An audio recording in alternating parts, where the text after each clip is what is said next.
हाय नमस्कार, मी स्नेहा कोगदे फॅमिलीमध्ये पुन्हा एकदा तुम्हा सर्वांचं खूप सारं स्वागत करते। कसे आहात सगळे? आशा करते तुम्ही सर्वजण मस्त मजेत आणि भरपूर आनंदात असाल। Good morning. दररोज सूर्योदयाचा जो व्ह्यू असतो तो मी बेडरूमच्या खिडकीमधून तुमच्यासोबत शेअर करतच असते, पण आज छतावर आलेली आहे आणि इथनं जो आहे सूर्योदयाचा हा सुंदर व्ह्यू तुमच्यासोबत आज शेअर करते आहे। इतकं छान वातावरण आहे ना सर्वीकडे, आणि खेड्यात राहायचा ना हा एक खूप छान फायदा आहे। निसर्गाशी आपली नाळ जोडून राहते। बघा हा सूर्योदयाचा व्ह्यू आणि या पक्ष्यांचा चिवचिवाट सोबतच हिरवीगार झाडं, इतकं मन प्रसन्न होतं हे सर्व पाहिल्यानंतर। आणि रोजची सकाळ ना अशी मन प्रसन्न करणारी असली ना, दिवसही खरंच खूप छान जातो आणि माणसाला आणखी काय पाहिजे नाही का।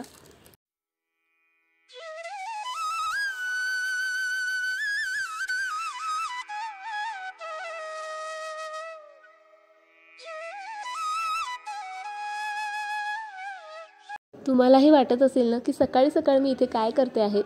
सकाळी सकाळी मी एक साडी वॉश केली आणि ती लवकर सुकावी म्हणून जे आहे वर वाळू घालायला आलेली आहे।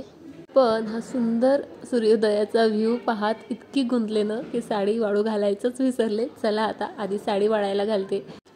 आम्ही 1-2 दिवसांनी बाहेरगावी जाणार आहोत। छोटीशी ट्रिप आहे आणि त्यासाठी एक दिवस साडी घालावी असं आमचं ठरलेलं आहे। त्यासाठी आणि कसं ही जी माझी साडी आहे ना खूप हलकी फुलकी आहे, जास्त वड्या वगैरे पडत नाही। ही सिलेक्ट केली मी। आणि मी साड्यानं म्हणजे नेहमी वॉश करत नसते, ही पण वॉश केलेली नव्हती। आता ती वॉश केली आणि वाळायला टाकली। वाळायला टाकताना ना अशी म्हणजे झटकून वगैरे टाकते मी, म्हणजे वड्या पडत नाहीत आणि जास्त प्रेस करायची जी आहे मला गरज पडत नाही। चला आता माझं एक मोठं काम झालेलं आहे आणि आता भरपूर कामं आहेत बरं। आणि काल मी तुमच्यासोबत व्हिडिओ शेअर केलेलाच आहे। मिशोवरनं फ्रीजसाठी बरेचसे प्रोडक्ट बोलवलेले आहेत आणि आज मला ते सर्व सेटही करून घ्यायचं आहे। मस्त माझा फ्रीज ऑर्गनाईज करायचा आहे, पण त्याआधी बरीचशी कामं आहेत। आणि आता ना म्हणजे 2025 येणार आहे आणि नवीन वर्षाला आपण खूप काही म्हणजे ठरवतो आणि त्यावर पाणीही फिरतं। पण मी डिसेंबर महिन्याच्या स्टार्टिंगपासून जे आहे माझ्या रुटीनमध्ये बरेचसे म्हणजे हेल्दी चेंजेस केलेले आहेत। जसं एक्सरसाइज पुन्हा स्टार्ट केली आणि मग त्यानुसार डाएटही मी माझा मिस ठरवला, म्हणजे कोणाचा असे सल्ला वगैरे नाही घेतलेला।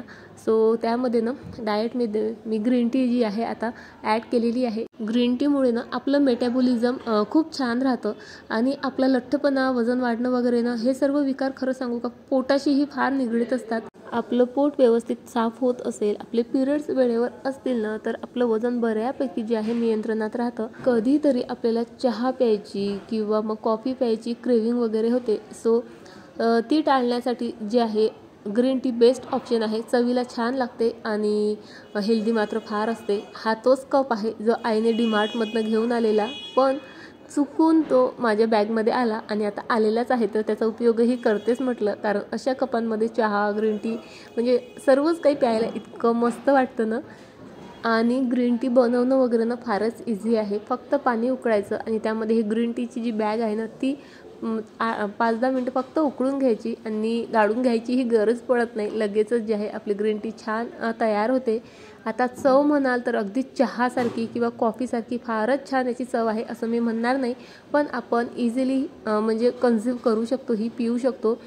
इतकीही कडवट नसते किंवा इतकीही घाणेरडी लागत नाही।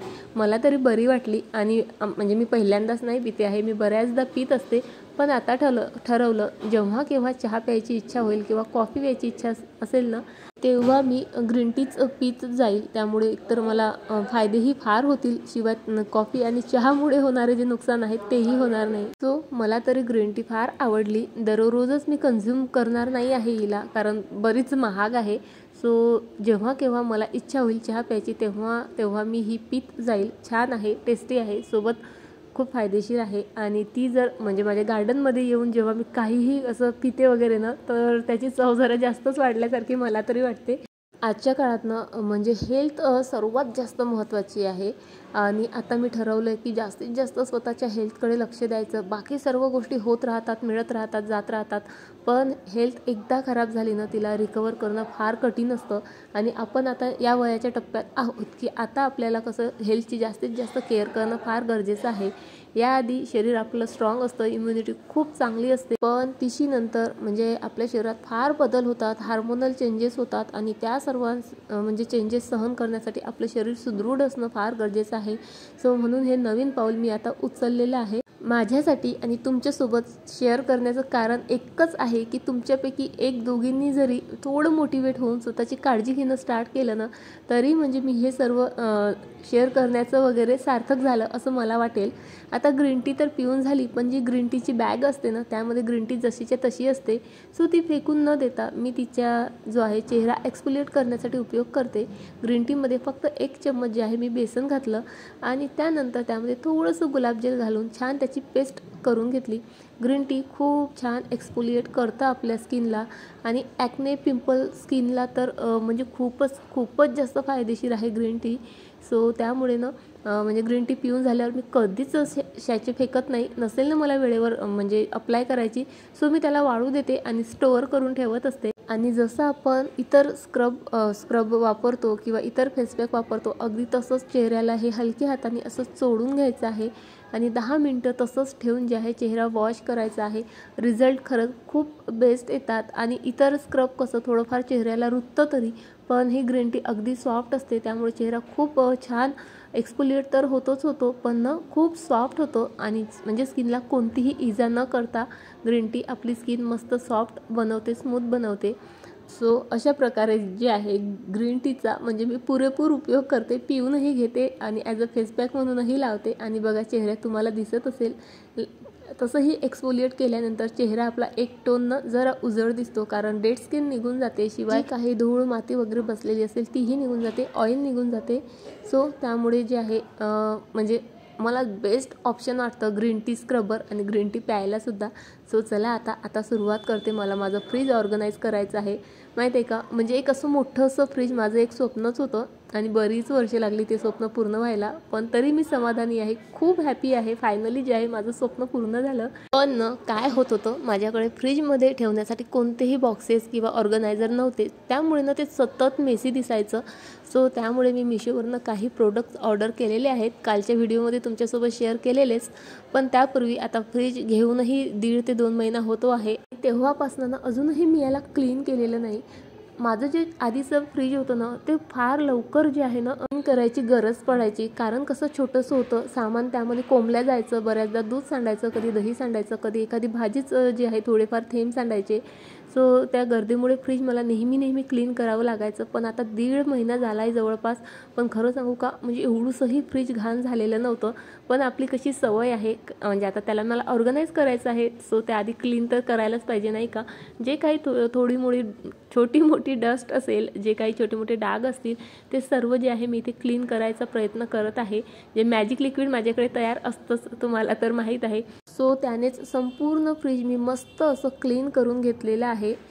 आणि तसंही या फ्रीजमध्ये ज्या काही शेल्फ आहेत ना, त्या सर्व काचेचे आहेत आणि काच कसं लवकर क्लीन होतो, त्यामुळे संपूर्ण फ्रीज क्लीन करायला मला जास्तीत जास्त 5 मिनिट लागले. बास्केटमध्ये थोडंफार जे आहे म्हणजे भाजीपाल्याचं पानं वगैरे होती तशी, सो ती मी बाहेर काढली आणि बास्केटही मस्त क्लीन करून घेतली.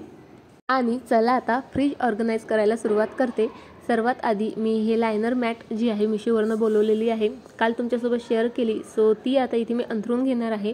पण मला नाही वाटत म्हणजे एवढ्या मॅटमध्ये माझं सर्व फ्रीजचं म्हणजे काचावर अंथरल्या जाईल.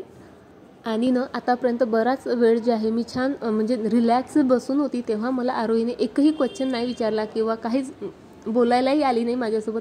पण जसं आपण कामाला लागलो ना, तसंच मुलांना खूप वेगवेगळी कामं सुचतात, त्यांच्या अभ्यासांचं सुचते किंवा बरंचसं काही असतं. सो तिला थोडेसे होतं कन्फ्युजन, ते क्लिअर केलं. आणि चला आता ह्या ज्या मॅट आहेत ना, मी बरोबर म्हणजे माप घेतलं आणि व्यवस्थित कट केल्यात.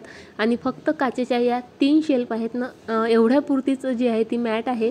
150 रुपयाला पडली होती मला ही 140ला. आता मला पुन्हा एक बोलवावी लागेल, कारण वरचं जे शेल्फ आहे ते बाकी आहे. शिवाय मॅटनं खरंच अँटी स्लिप आहे आणि क्वालिटी खूप छान आहे, ठीक आहे. सो विचार करते आहे दोन्ही बास्केटमध्ये सुद्धा ती अंथरून द्यावी. सो चला मॅट अंथरून झाली. आता हे जे ऑर्गनायझर आहे तर त्यामध्ये सर्व भाजीपाला भरायचा आहे मला. इतर भाजीपाला व्यवस्थित निवडून वगैरे ठेवलेला होताच मी, पण कांदे तेवढे म्हणजे त्यांची लेंथ जरा जास्त असल्यामुळे ती मधातनं कट केली आणि तसंही जसं मी तुमच्यासोबत आता पुन्हा पुन्हा शेअर करते आहे, बाहेर जात आहोत ना, व्हेजिटेबल्स बरीचशी जी आहे कमी आहेत, असं नाही म्हणता येणार, बरीचशी आहेत, फ्रूट्स वगैरे फक्त नाही आहेत घरात घेऊन आलेलं. सो पालक, संभार, मेथी सर्वच होतं आणि या 6 स्टोरेज बॉक्स आहेत हे, आणि सर्व व्हेजिटेबल्सनं इतकं चांगल्या प्रकारे ना यात येऊन गेलेत ना, काय सांगू तुम्हाला. म्हणजे पॉलिथिन्समध्ये इतक्या मोठ्या फुगायच्या त्या पॉलिथिन्स आणि इतकी जागा घ्यायची. पण या स्टोरेज बॉक्समध्ये सर्वच बघा, मेथी जी आहे व्यवस्थित बसली, पालकही व्यवस्थित बसला आणि ना म्हणजे आता पॉलिथिन फुगत वगैरे होते, जागा जास्त लागायची, पण हे स्टोरेज बॉक्सला ना जागाही कमी लागते, कारण ते आपल्याला एकमेकांवर ठेवताही येतात. आणि माझी ना इच्छा होती जे एअरटाईटवाले स्टोरेज बॉक्स असतात ना ते घ्यावेत म्हणून, पण ते ना जरा महाग साईडकडे जात होते, जरा महाग पडत होते. शिवाय त्यामध्ये ना अशी यामध्ये जी जाळी आहे ना ती जाळीही नव्हती. आणि तसं बघितलं ना ही जाळीच जी आहे जास्त युजफुल आहे. त्यामुळे काय होतं, जे काही भाजीपाल्यांना पाणी सुटतं ना ते पाणी जाळीच्या खाली जाऊन जमा होतं, त्यामुळे भाजीपाल्यासोबत त्याचा कॉन्टॅक्ट येत नाही आणि भाजीपाला सडत नाही. सो मला तरी हे स्टोरेज बॉक्स जे आहेत खूप युजफुल वाटलेत. पुढे मी तुमच्यासोबत शेअर करेलच, जसं यूज करेल तसं की ते युजफुल आहेत किंवा वेस्ट आहेत ते. त्यानंतर 4 कंटेनर जे आहेत हेही मिशोवरूनच बोलवलेले आहेत. पण माहिती आहे का, माझी एक चुकी झाली, मी हा 4चा सेट बोलवला, पण अदर सेलरकडे ना म्हणजे 6चाही सेट होता आणि याच प्राईजमध्ये होता. पण घेतल्यानंतर बरेच दिवसानंतर माझ्या ते लक्षात आलं, सो मी रिटर्न नाही करू शकले. आणि तुम्ही बघू शकता अगदी इझिली जे आहे यामध्ये माझे टोमॅटो, गाजर किंवा मुळे वगैरे व्यवस्थित बसलेले आहेत. आणि या बॉक्सेसला कसं झाकण नसल्यामुळे ना ते इझिली आपल्याला जे काही हवं आहे ना ते आपण घेऊ शकतो. आणि जे आधी स्टोरेज बॉक्स दाखवले त्यामध्येही येऊन जातील, पण जास्त क्वांटिटीमध्ये नाहीत येत. यामध्ये भरपूर क्वांटिटीमध्ये जे आहेत मला गाजर, मुळी वगैरे ठेवता आलीत. त्यानंतर हे 2 चॉकलेटचे बॉक्सेस होते माझ्याकडे आणि हे पण खरंच खूप मस्त आहेत, युजफुल आहेत. सो त्यामध्ये जे काही आवळे होतेत ना ते ठेवलेत. आणि सोबतच जे आहे ह्या पॉलिथिन फ्री आलेल्या आहेत, 6 पॉलिथिन आहेत. यामध्ये सुद्धा माझे जे काही फळभाज्या होत्या ना त्या अगदी व्यवस्थित जे आहे बसलेल्या आहेत. आणि ह्या फळभाज्या ना नुसतं एकमेकांमध्ये मिक्स होत असतात, मग शोधाशोध करा आणि त्यामध्ये बराच वेळ जातो. आणि सकाळी आपल्याला इतकी घाई असते का एक सेकंद फार महत्त्वाचा असतो, तुम्ही माझ्या भावना समजूच शकता. सो त्यामुळे ह्या पॉलिथिन्सही खरंच खूप युजफुल आहेत. आणि त्यानंतर एक हा सेट मी फार पूर्वीच बोलवलेला आहे आणि यामध्ये ना म्हणजे सकाळच्या घाई गडबडीत जे आपल्याला हवं असतो, कांदा, लसूण म्हणजे चॉप केलेलं संभार वगैरे ते सर्व मी स्टोअर करत असते. खरंच म्हणजे मला तरी हा बॉक्स ना फारच युजफुल वाटला. सकाळी आपल्याला मिरची लागते, लसूण लागतो, संभार लागतो आणि त्यासाठी मग तेवढे बॉक्सेस काउंटर टॉपवर काढावी लागतात आणि सर्वीकडे पसारा होतो. पण या एकाच बॉक्समध्ये बघा सर्व किती छान येऊन जातं आणि छान क्वांटिटीमध्ये सुद्धा येतो. त्यामुळे नाश्ता असू देत, भाजी असू देत, त्यासाठी ना फार असे ऑर्गनायझर मला बाहेर काढत बसायची गरज पडत नाही. आणि फ्रूट्स म्हटलं तर फक्त पपयाचं जे आहे आज घरात आहे आणि त्यासाठी एक असाच जो आहे प्लास्टिकचा बॉक्स आहे माझ्याकडे, तर तोही मी यूज करणार आहे. कारण अशा बॉक्सेसमध्ये सुद्धा ना छान राहतं, सर्व काही व्यवस्थित ऑर्गनाईज राहतं. आणि तशी पपई ठेवली ना तर त्याचं पाणी वगैरे जे आहे फ्रीजमध्ये सांडतं आणि त्याचे मग ते रेड किंवा ऑरेंज डाग पडतात. सो आता बरेच म्हणजे फ्रूट नाहीच आहेत घरात, पण बरेच मी शोधणार आहे असे ऑर्गनायझर जे फ्रूट वगैरेही छान फ्रेश ठेवतील. आणि माझ्या फ्रीजला कसं 2 बास्केट आहेत, सो त्यामुळे मी ठरवलं आहे आता जे फ्रीजर आहे त्याचाही मी ॲज अ फ्रीज म्हणूनच उपयोग करणार आहे आणि त्यामध्ये जे आहे फ्रूट स्टोअर करणार आहे. सो चला, खालचा जो कप्पा होता तोही क्लीन केला मी. त्यानंतर ह्या शेल्फ होत्या डोअरला त्या क्लीन केल्यात आणि थोडंसं जे आहेत लायनर शीट उरल्या होत्या, सो त्या तिथे टाकल्या. कारण बऱ्याचदा ना म्हणजे सॉसेस त्यामध्ये ठेवल्या जातात, मसाले ठेवल्या जातात, त्या पावडरी ठेवल्या जातात आणि त्यामुळे तिथे बरंच सांडतं आणि डाग पडतात. नेहमी ह्या शेल्फ काढाव्या लागतात आणि स्वच्छ कराव्या लागतात आणि त्यामध्ये ना त्यांचं बरंच असं नुकसान होतं. माझ्याच्याने तरी झालेलं आहे आधीच्या फ्रीजचं. सो म्हणून ह्या आता लायनरमुळे ना छान मला मदत होणारच आहे. म्हणजे आता नेहमी ही शेल्फ मला काढायची गरज पडणार नाही. सो फायनली एकदाचं फ्रीज सेट झालं व्यवस्थित, ऑर्गनाईज झालं व्यवस्थित. आणि चला आता तुम्हाला दाखवते.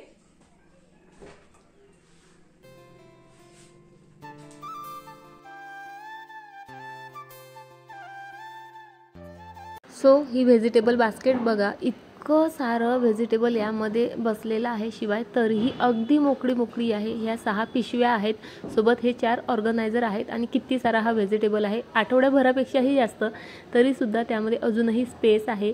त्यावर ही एक शेल्फ आहे. ते लायनर बघा काय मस्त दिसतंय ना. डिझाईन खूप छान आहे आणि क्वालिटीही खूप छान आहे. 140 रुपीज म्हणजे वर्थ इट आहे. फक्त क्वांटिटी आणखी त्यांनी वाढवली असती ना छान झालं असतं. आणि या स्टोरेज बॉक्सेसचं तर कायच सांगू, मला फार आवडलेत.